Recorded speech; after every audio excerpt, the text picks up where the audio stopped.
Hey moms, welcome to the Mom Mindset Show where we talk all things mom life from A to Z. I'm your host, Rachel Benson. I'm a wife, a mom of 6, a grandma of 7, a real estate agent, and a life coach for moms. I've been through every age and stage of motherhood, and I've never met one I didn't like. I've also never met one that didn't come with its share of challenges and personal growth. As moms, we set the mood and tone of the home. We're the emotional support and the cheerleaders for everyone in the house, not to mention the cook, the chauffeur, and the housekeeper. There's a lot to know and do, and that's what I'm here to help with.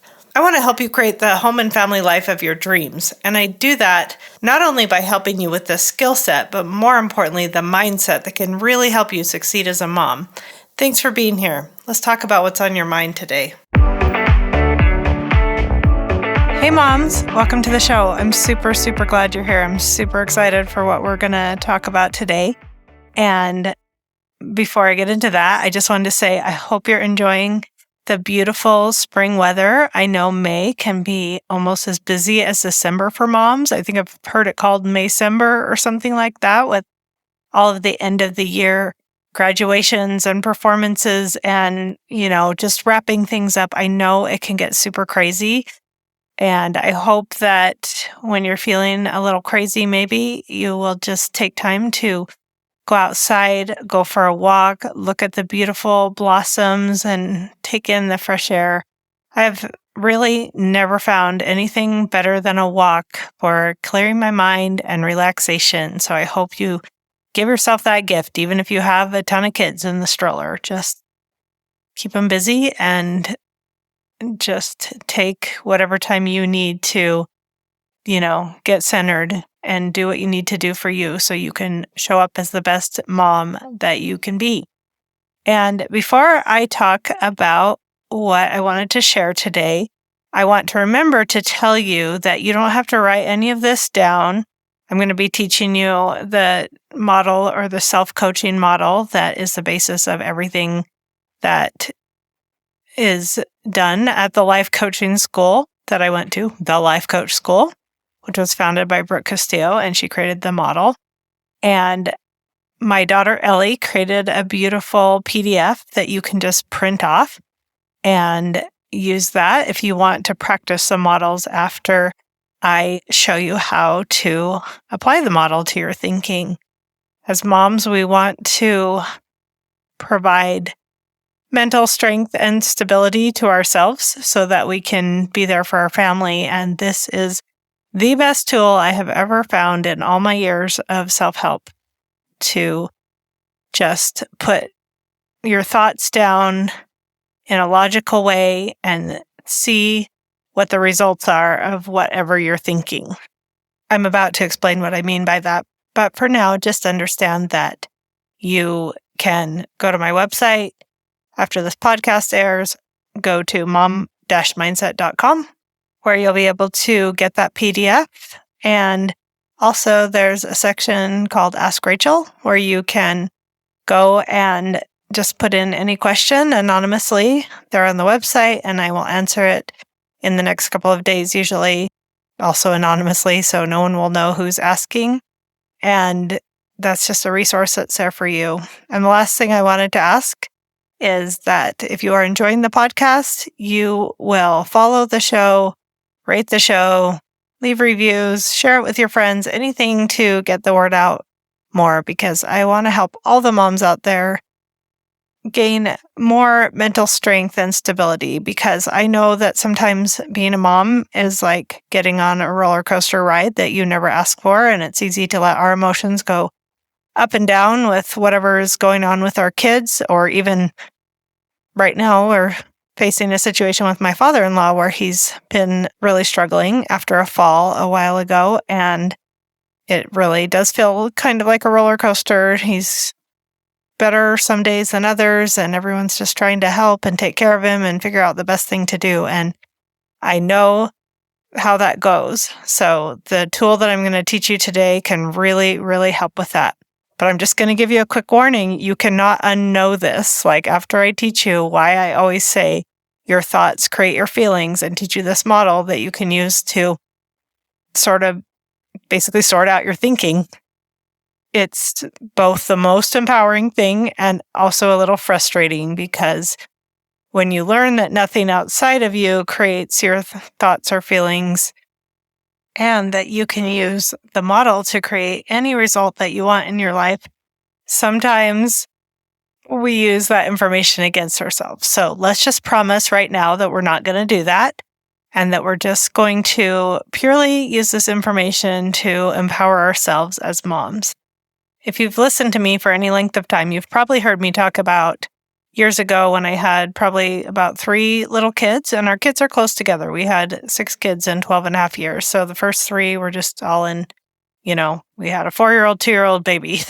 And I used to find myself saying all the time, the kids are driving me crazy. I need to get away. I need some me time. And then one day it hit me over the head that thought is not serving me. And it's just like a song playing on repeat in my head. And I decided to change it to, this is only a moment, because I realized the kids were really on track most of the day. But then little things would come up that are just normal kid things, that they're fighting or disobeying or making messes, just what kids do.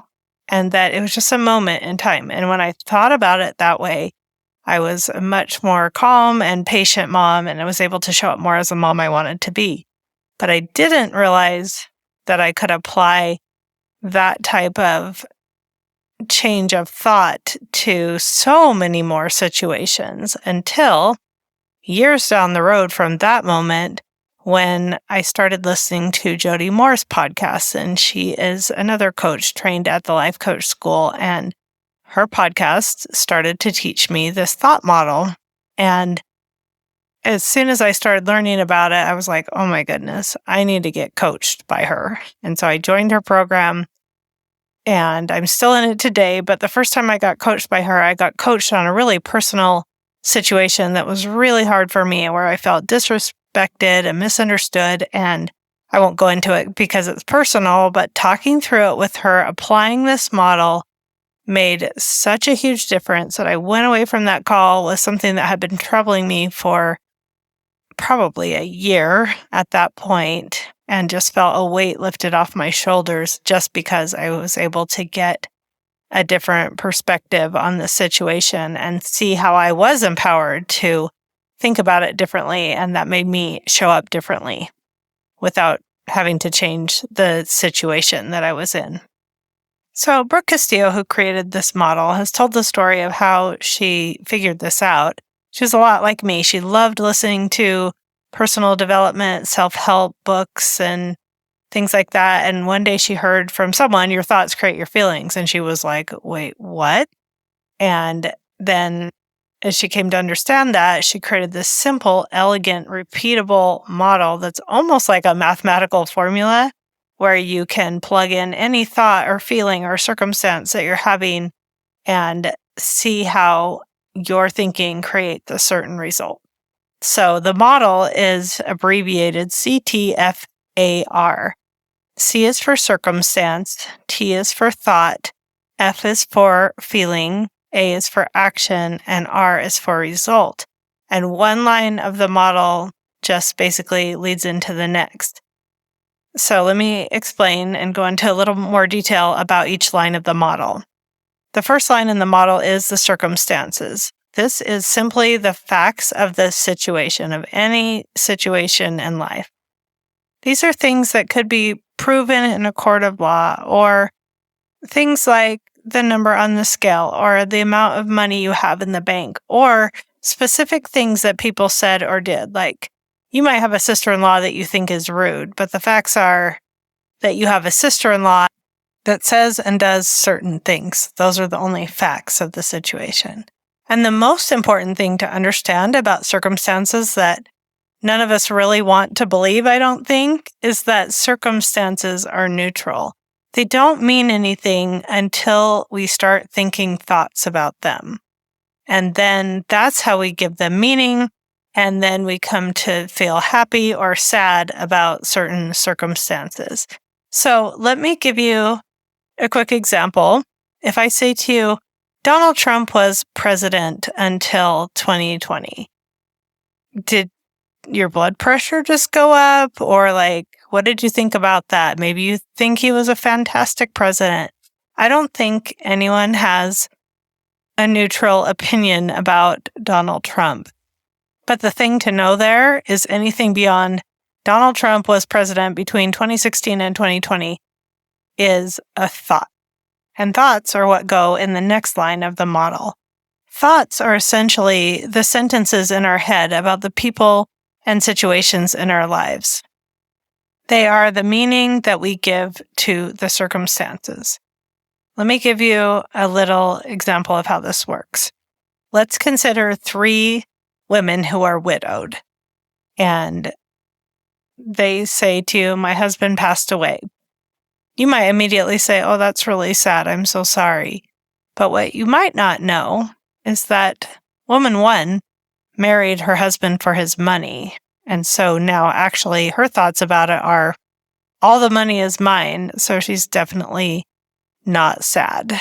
And then another woman might be a friend I had years ago who was widowed.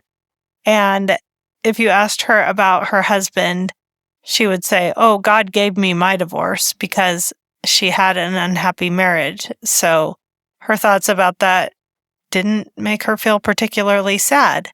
And then if you were in a good marriage and your husband passed away, you'd be like most people, and you would miss your husband and feel like you didn't want him to go, and so you would feel sad about that.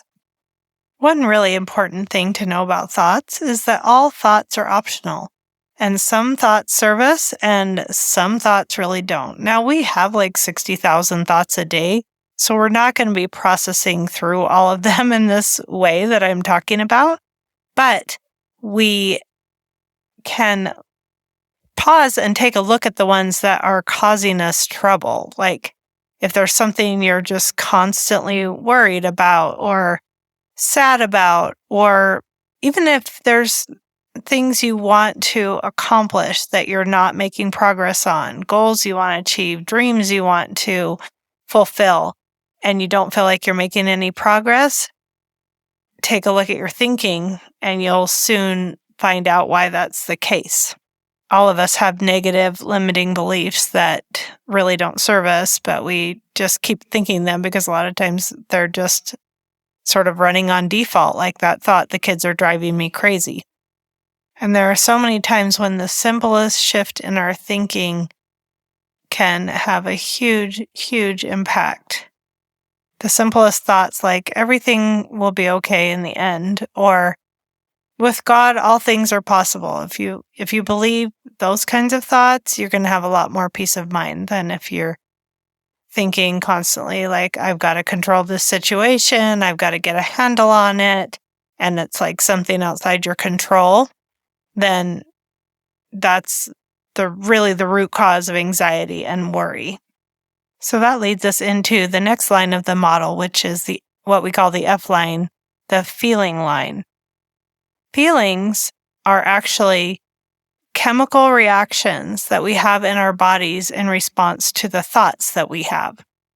They're called feelings because we actually feel them in our bodies. To help you understand this, I want you to think about the last time you woke up from a nightmare. Can you imagine the feeling in your body?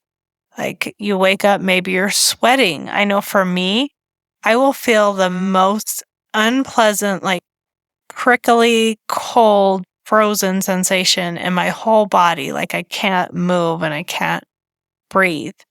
And of course, dreams are just a whole series of thoughts and imaginations. So there's that feeling, and, just imagine what you feel in your body when you're just terribly fearful. When you wake up from a nightmare or something really scary happens with your kids, like they run for the road or they're bleeding, or, there's like an urgent situation. And contrast that with maybe getting on a roller coaster where you choose it, you anticipate like, oh, that big drop is going to be scary. And maybe you're even screaming, but at the same time, you're having fun. That's going to be a different sensation in your body. And you can like relax and breathe into it and just have fun with it. Or you can be really tense, but it's just a whole different sensation in the body. So that's kind of an example of how negative emotions like fear might feel in our body. And the opposite might be the feeling of love.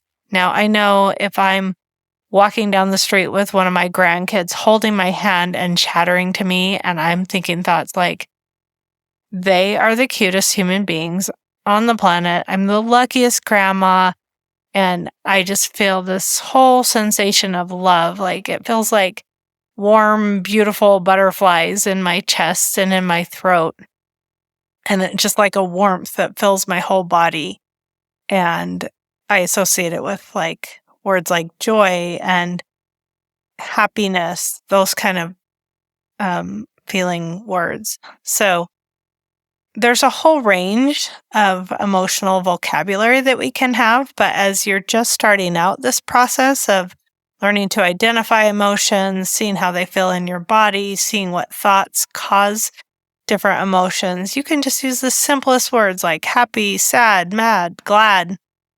And as time goes on, you can expand your vocabulary of emotion words. Like happiness can be anything from just a nice little sense of enjoyment to like overcome with joy. Like in between there's a whole bunch of words we could use to describe positive emotions. And negative emotions can go from just like a little bit of disappointment, so kind of a feeling of sadness, to full on grief and all of the range of emotions that go with that. It can become a super interesting practice as you experience different emotions to drop into your body and say, ooh, how does this feel inside of me? How does nervous and anxious and worried feel versus happy and excited and determined and confident? And just kind of work on building your emotional vocabulary and getting in tune with how you feel in your body when you think certain thoughts that cause certain emotion.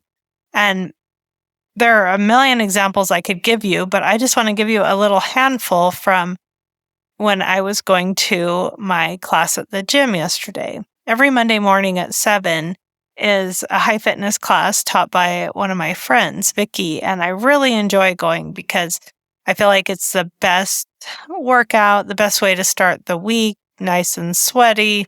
It's fun. It's like choreographed to music, and it reminds me of 80s aerobics, which was my first introduction to group exercise. So I still have a real fondness for that. But just in the time from the time I made the reservation to go to the class to the time the class was over, I was really noticing my thoughts as I went through that whole process. So even just from starting making the reservation, I have found that if I wait until too late on Sunday night to make the Monday morning reservation, I will tend to feel less motivated. I'll kind of feel tired just thinking, oh, I'm going to need to set my alarm and make this reservation and commit to getting up for this class. And I do much better if I can do it when I'm fresher on like a Sunday afternoon when I'm not tired and I'm not thinking like, oh, it's going to be hard to get up. And I'm thinking, yeah, I got to get to that class and start my week off right. So right there, you can see there's different feelings associated with the different thoughts. When I'm too tired, then I'm going to feel unmotivated. When I'm thinking positive thoughts, when I'm already thinking more energetically, then it's so much easier to get myself to prepare, make the reservation, set the alarm, set out my clothes. So then on my way to class, I was a few minutes late and I was like, oh my gosh, I'm late. That's embarrassing. That's awkward. And so I felt embarrassed and awkward from that thought. And that almost made me not want to go, which I'll talk about in a minute. That would go in the action line, going or not going. But then I went into class and I went ahead and went, and just looking at my friend Vicky and how peppy she is, when I think thoughts like, oh my gosh, Vicky is so energized. She's so fun. Then I get energized from thoughts like that. And when I look at the clock and I think the the time is passing slowly, then I feel a little more tired. But then a song comes on that I like, and I'm like, oh my gosh, I love this song, or I love the routine for this, or this is such a great workout. Oh my goodness, I am really sweating. Like those kind of thoughts make me feel energized, motivated, happy, upbeat, and really keep me going. And as the class ended, first of all, I was thinking I got a good workout, so that made me feel satisfied. And also the song that came on during the stretch, which I already love stretching, but then a song that came on reminded me of my daughter when she used to be on a folk dance team. They always danced to that song. And so it brought back happy memories, and I felt happy. So I enjoyed the stretch even more than I usually do, kind of like thinking back on those happy memories, which memories are a form of thoughts. So you can see, like when I said we have 60,000 thoughts a day, it's just like a small handful of the thoughts that went through my mind that changed my emotions, which changed my energy level throughout the class. And I won't go too far into this, but one thing that comes to mind when we talk about exercise is people will say, I feel motivated or I don't feel motivated to exercise.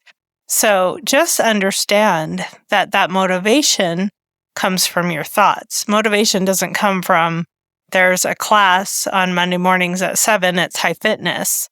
The class being there doesn't make you feel motivated or not. It's what your thoughts are about it, which for me are like, that's the best way to start my week and start my day.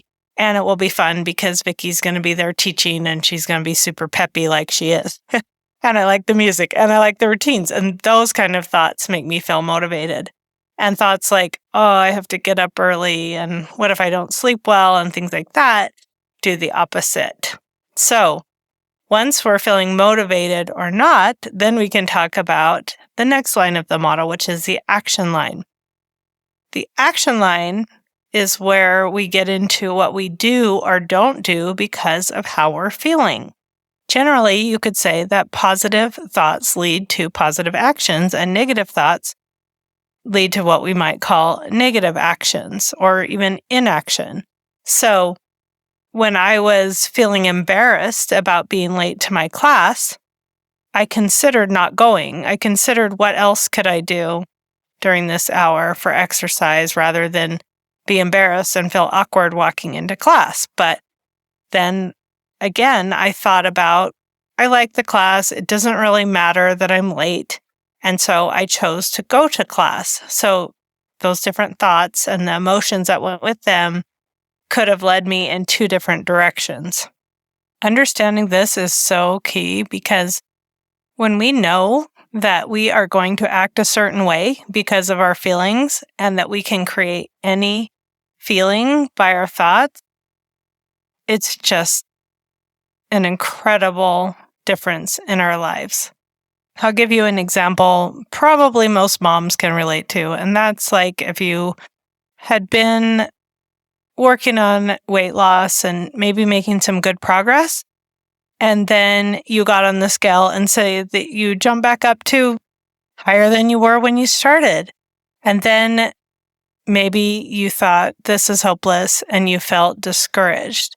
Now, I don't know about you, but when I feel discouraged, it does not send me running for the salad and the apples and the chicken breasts and the broccoli. No, it makes me want to like faceplant into some really delicious ice cream or something like that, or make chocolate chip cookies. Like it's totally unreasonable, but that is what the feeling of discouragement will do for us. And on the flip side, if we are making really good progress, we're sticking to a plan, we're seeing results, then we think this is working, and then we feel motivated, and then we tend to like stick to our plans more. Those would be the kinds of actions in our action line. And we could go through a whole bunch of different emotions and the kinds of actions that we might associate with them. We won't have time for that, and I'll let you play around with that after you either download the model sheet or just scribble it out on a piece of paper. But let me give you one more example that you can think about and just plug in your own situation. Let's say we have two people that have $50,000 in debt and a similar income.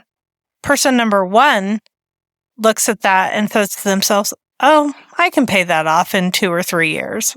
Maybe they've been listening to Dave Ramsey and they're really pumped about getting out of debt. So their thought is, I can pay that off in 2 or 3 years. And then they might feel empowered or determined. When you're feeling empowered or determined, what are you going to do? You're probably going to definitely look at your budget, see where you can increase income, cut expenses. You're going to make a plan. A lot of people do like a debt snowball. You're going to tend to stick to your plan. And, maybe you get a bonus at work or tax refund. You get some extra money. You might be much more likely to put that on your, towards your debt snowball. And then person number two looks at that and is just like, oh my goodness, what have I gotten myself into? It's going to take forever to pay that off.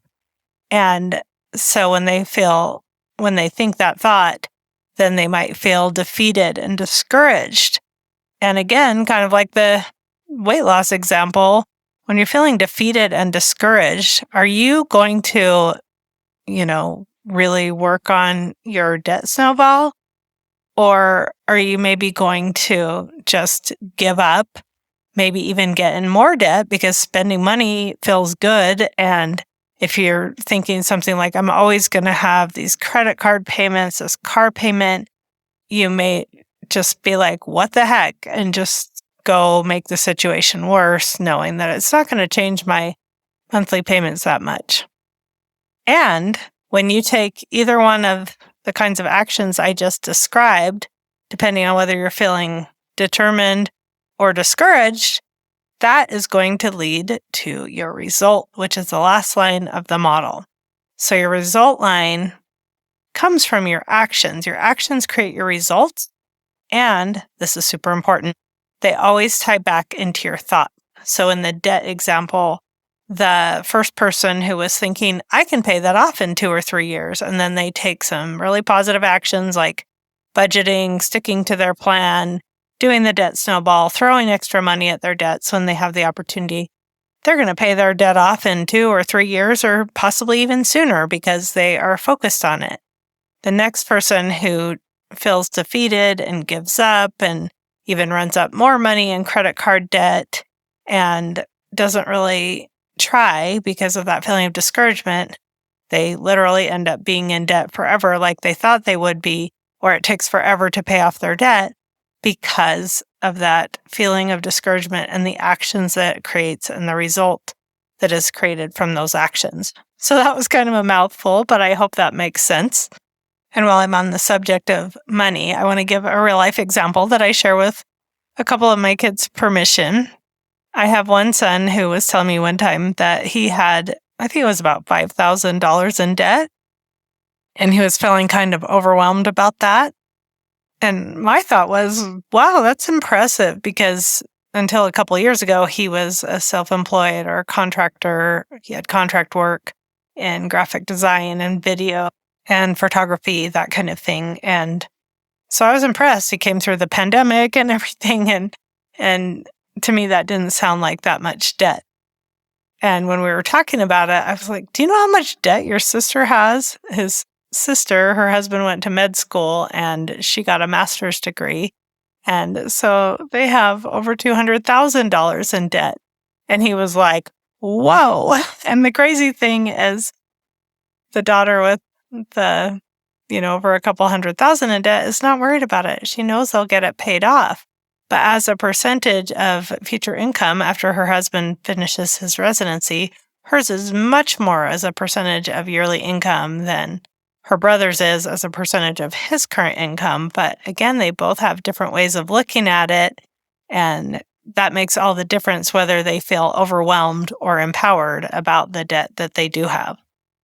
And if I got into all the ways that we can apply this model and how to use it to improve our relationships with ourselves, with the people in our family, to improve our financial situation, to improve our health, to move us closer to our goals. Like, you don't want to sit here and hear me give examples of all of those, I'm sure, and all of those things will come up in future podcasts. But I just wanted to pause at this point in my podcast journey and explain more to you. So every time I say our thoughts create our feelings, this is the basis of that. And I have been using this model for years, and I have never found an exception to how it can work for any situation where you want to plug in your thoughts, your feelings, your actions, and your results. And of course, just realizing that the circumstances are neutral, and we want to start with just the facts and then see how we think about the facts. So I hope that is really helpful to you. And if you are like me and you're like, okay, but I need help applying this to my specific situation, then go to my website, mom-mindset.com. In the upper right corner, you'll see a button that says Get Coached. And that's where you can either go to Ask Rachel and just ask a quick question anonymously, or sign up for a coaching session. I would love to help you out. I get coached all the time myself, and it is so beneficial. I just find that I have a load taken off my mind every single time. I get clarity, and I'm able to move forward in just every dimension of my life.